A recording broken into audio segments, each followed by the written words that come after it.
In today's Elden Ring video, we're gonna take a look at 5 hidden weapons that are secretly way more amazing than you think. Some of them provide unique functionalities that you can't simply get from other sources, others can be acquired early in the game and will change your build quite a bit, while the rest are simply so unique and fun to play with as you make large chunks of your enemy's HP completely disappear in an instant. So let's begin. Coming up to number 1, let's talk about possibly the best early Spellblade weapon in the game, and no, it doesn't seem to be a Rapier, but rather the Clayman's Harpoon, which you acquire by farming the Clayman enemies right beneath the river's well right here. There's quite a bunch of them, so simply gather them into a nice tight pack and then unleash your heaviest AoE spell to make the farming as easy as possible. And this is one of the few weapons in the game that can both have their Ashes of War changed and have a unique weapon enchantment applied to it. Add to that the fact that it also comes with a nice 150 magic bonus damage when fully upgraded, you're pretty much all set with a nice Spellblade build quite early in the game. With that in mind, there's two ways of playing with this. Either A, go ahead and apply a magic Ash of War, which gives you both a buff to your magic damage and also a neat new skill, like in this case the Glintblade Phalanx, or leave the weapon by default and instead of applying an Ash of War, add directly the Scholar's Armament to increase the magic damage even more. Whichever way you lean into, this results in adding hundreds of magic damage bonus to your spear that will continue to scale up even more as you progress more into the game and invest more points into intelligence. And this is a spear, by the way, so this means you can easily poke enemies from afar, keep them away from yourself, and there's also a nice jump heavy attack that can provide some heavy stagger and a lot of damage. Actually, if you use that in conjunction with the Glintblade Phalanx, it's super easy to stagger even some of the hardest enemies in the game while still providing hundreds if not even thousands points of damage.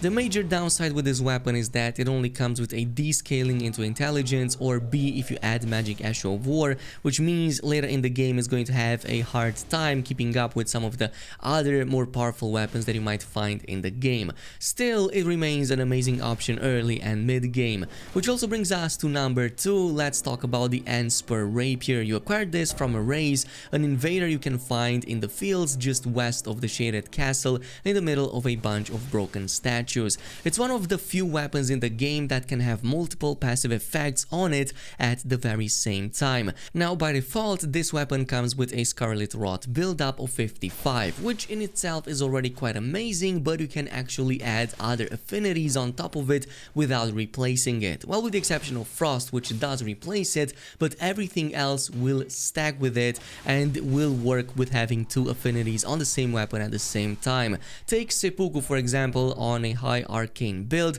When applied to a max level Antspur, this provides a massive 114 blood build-up while still having about 50 points left into Rot on the same weapon. So what works best with this kind of build is to dual wield with another Rapier, something like maybe a Frozen Needle, but you can also get a second Antspur either through multiplayer or by starting a new game plus and farming this again.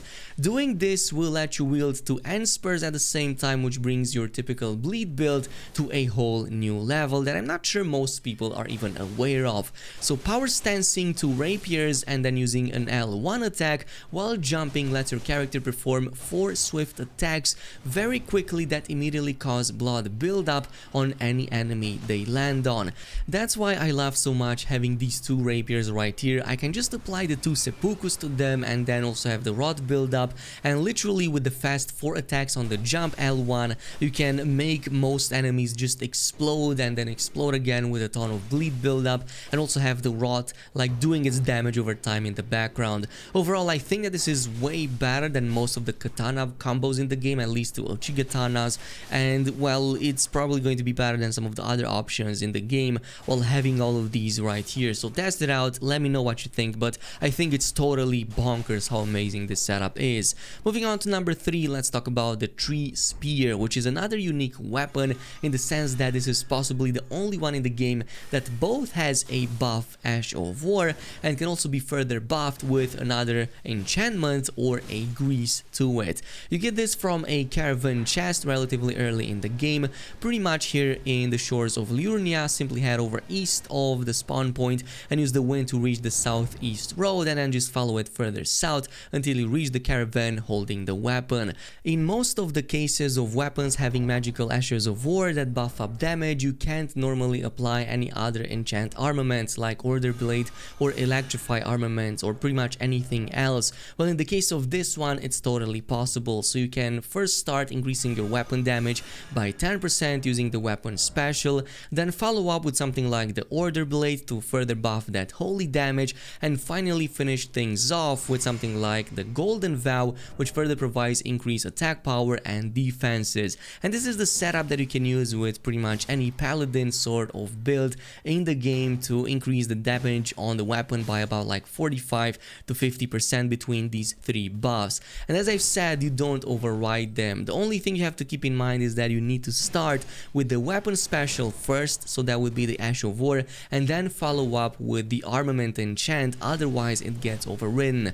But in any other scenario, this is overall amazing. You can just combine it with a great shield, for example, hide behind it, and you can then also poke enemies while you hold the shield up. In this case, it's going to carry you pretty much all into the end game by just going in and playing safely and dealing still quite a lot of damage with all of the build-up of holy damage that you have with this setup. Now moving on to number 4, let's talk about the Magma Wyrm Scalesword, another overlooked weapon which is actually super strong. You get this from the Magma Wyrm boss in the Ruined-strewn precipice inside of this larger cave where you have to fight this enemy.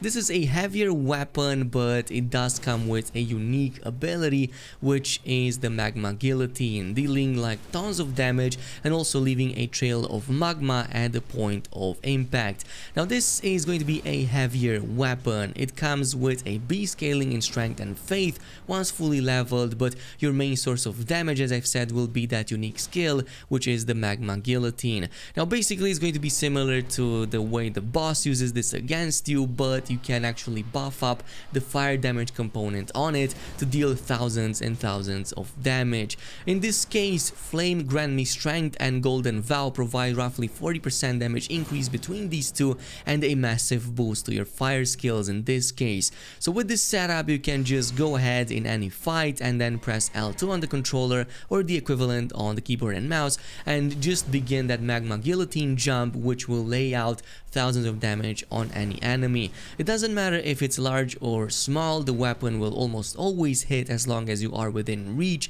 and if you want some additional damage over time, the magma that is laid on the ground also provides quite a bit of that. I've tested this against most of the enemies I could think of that are a little bit more troublesome, including some of these like Earth Tree Sentinels that are really annoying, and even in those cases, yeah, you could deal like nice damage against them. Overall, an amazing weapon, quickly becoming one of my favorites in Elden Ring, but it's not nearly on the same scale as the one coming up last at number 5, and that's going to be the Fallingstar Beast Jaw. This is dropped by the Fallingstar Beast in the big crater as you make your way to the Volcano Manor, so you literally have to go in over there, jump over this like structure and then fight with it until it gives you the weapon.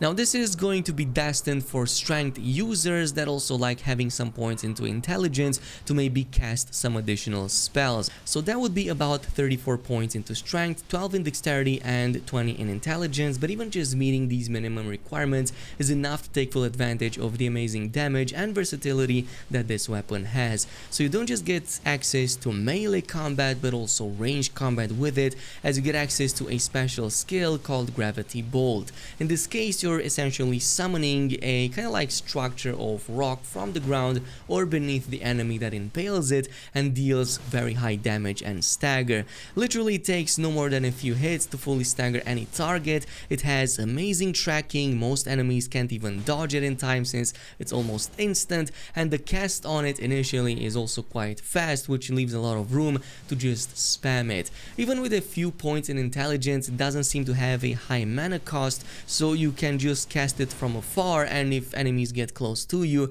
you can just follow up with a jump heavy and deal thousands of damage real easily. Overall, I think that this is one really overlooked weapon that's secretly just amazing, and possibly something that a strength character can make a whole build around and have a lot more fun and versatility with both ranged and close quarters options. Anyway, this is it with the 5 awesome weapons you might have overlooked. Totally check them out and let me know which one was your favorite, and I'll see you guys in the next video.